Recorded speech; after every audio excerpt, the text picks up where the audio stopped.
Assalamualaikum warahmatullahi wabarakatuh. Waalaikumsalam warahmatullahi wabarakatuh. Apa kabar anak-anak semua? Baik, Bu. Baik, Bu. Baiklah. Alhamdulillah. Jadi kita mulai pembelajaran hari ini ya. Di sini Ibu akan memaparkan tentang rencana pelaksanaan pembelajaran atau RPP.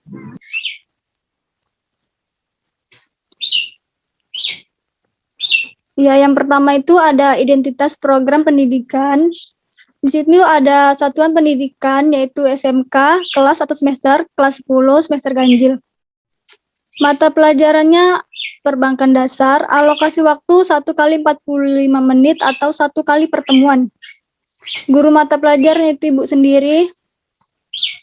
Yang kedua ada kompetensi inti dan kompetensi dasar. Kompetensi inti. Kompetensi inti 3, memahami, menerapkan, menganalisis, dan mengevaluasi tentang pengetahuan faktual, konseptual, operasional dasar, dan metakognitif sesuai dengan bidang dan lingkup kerja perbankan dan keuangan.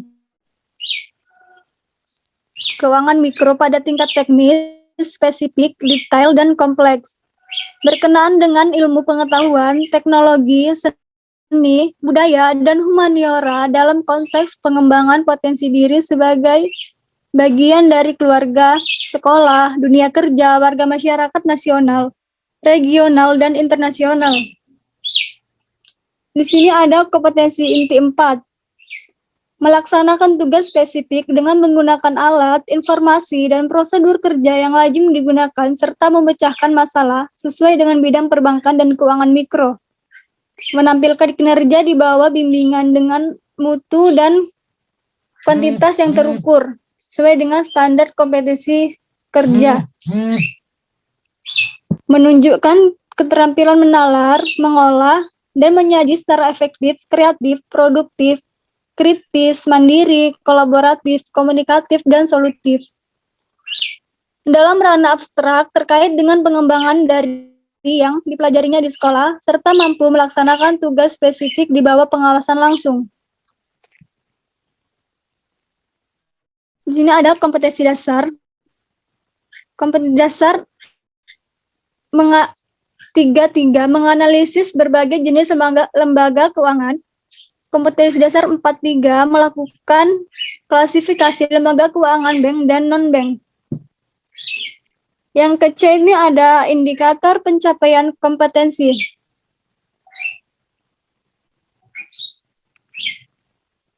Indikator 3.3 menganalisis berbagai jenis lembaga keuangan, yaitu yang pertama ada menjelaskan pengertian lembaga keuangan. Yang kedua menjelaskan jenis-jenis lembaga keuangan bank. Yang ketiga menjelaskan jenis-jenis lembaga keuangan non-bank. Yang ke-4.3 melakukan klasifikasi jenis lembaga keuangan bank dan non-bank. Yang pertama ada mengidentifikasi lembaga keuangan di Indonesia. Yang kedua menyajikan perbedaan lembaga keuangan bank dan bukan bank. Yang ketiga menyebutkan contoh lembaga keuangan dan non-bank. Yang kedua ada tujuan pembelajaran. Melalui pendekatan saintifik dengan menggunakan model pembelajaran inquiry learning, siswa diharapkan mampu melalui diskusi dan menggali informasi, peserta didik dapat menjelaskan pengertian lembaga keuangan dan benar dan sesuai.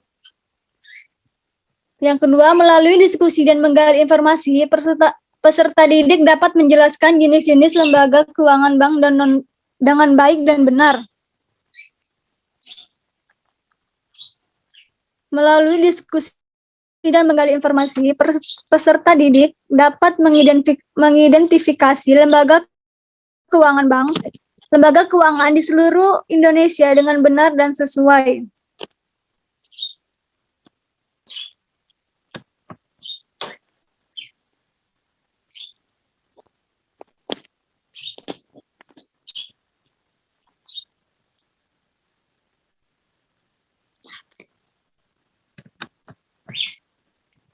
Melalui diskusi dan menggali informasi, peserta didik dapat menyajikan perbedaan lembaga keuangan bank dan bukan bank dengan benar dan sesuai.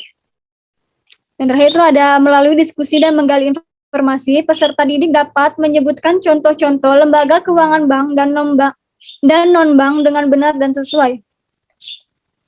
Yang ini ada materi pembelajaran. Materi yang pertama itu ada pengertian lembaga keuangan. Yang kedua, jenis-jenis lembaga keuangan bank dan non-bank. Yang ketiga, ada perbedaan lembaga keuangan bank dan non-bank.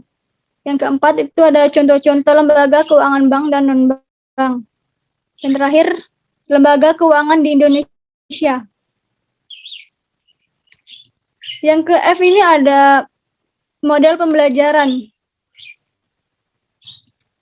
Yang pendekatan. Di sini Ibu menggunakan pendekatan saintifik. Strategi model pembelajaran itu inquiry learning. Metodenya itu metode ceramah, tanya jawab, dan diskusi. Di sini ada kegiatan pembelajaran.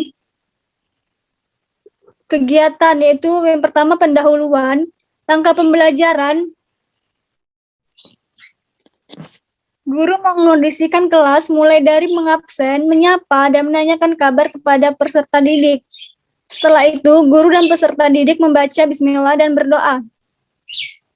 Peserta didik menyimak dan mencermati informasi tentang keterkaitan pembelajaran sebelumnya dengan pembelajaran yang akan dilaksanakan.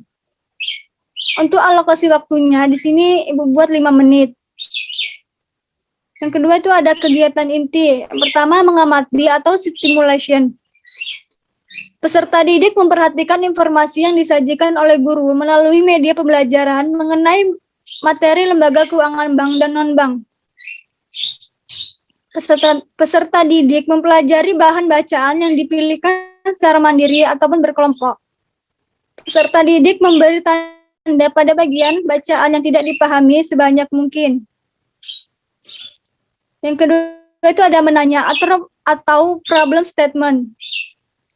Peserta didik berdiskusi dan saling bertanya kepada teman satu kelompok untuk mendapatkan klarifikasi tentang materi jenis-jenis lembaga keuangan bank dan non-bank. Peserta didik menanyakan materi yang belum dipahami kepada guru. Yang ketiga ada mengumpulkan informasi atau data collection. Peserta didik mengumpulkan data atau informasi dari berbagai sumber belajar, yaitu buku, LKS, atau referensi lainnya, untuk menjawab pertanyaan yang diajukan peserta didik lain.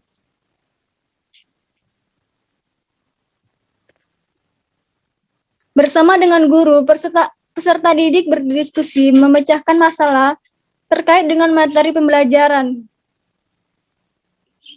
Yang ketiga itu ada mengkomunikasikan atau generalization. Peserta didik secara individu atau berkelompok mempresentasikan hasil kerjanya di depan kelas untuk menumbuhkan karakter komunikatif. Peserta didik lain yang tidak melakukan presentasi memberikan tanggapan terkait dengan materi penyaji untuk menimbulkan karakter rasa ingin tahu. Untuk alokasi waktu 35 menit. Selanjutnya kegiatan penutup. Peserta didik bersama guru menyimpulkan pembelajaran, merencanakan tindak lanjut dengan merumuskan tugas individu untuk pertemuan selanjutnya. Guru menutup pembelajaran dengan doa dan penuh rasa syukur. Untuk alokasi waktu 5 menit. Selanjutnya ada alat atau sumber atau media belajar.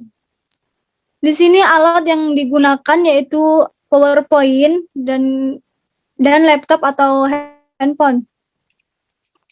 Dan selanjutnya sumber belajar.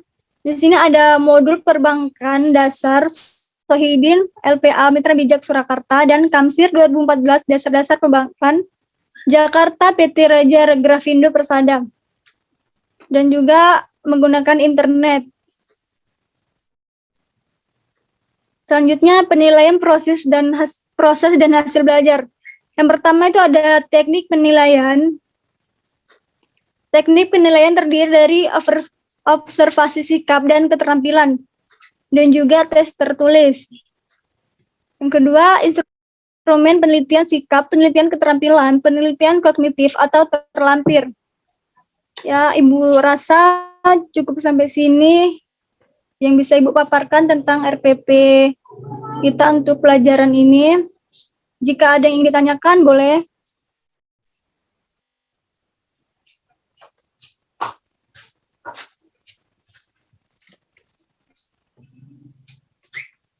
Apakah ada yang mau bertanya? Tidak, Bu. Sudah paham semua? Sudah, untuk RPP Bu. kita? Baiklah, kalau sudah paham semua, Ibu akhiri pertemuan kita hari ini. Sehat-sehat terus kalian. Jangan lupa belajar, semangat. Ibu akhiri. Assalamualaikum warahmatullahi wabarakatuh. Waalaikumsalam warahmatullahi wabarakatuh.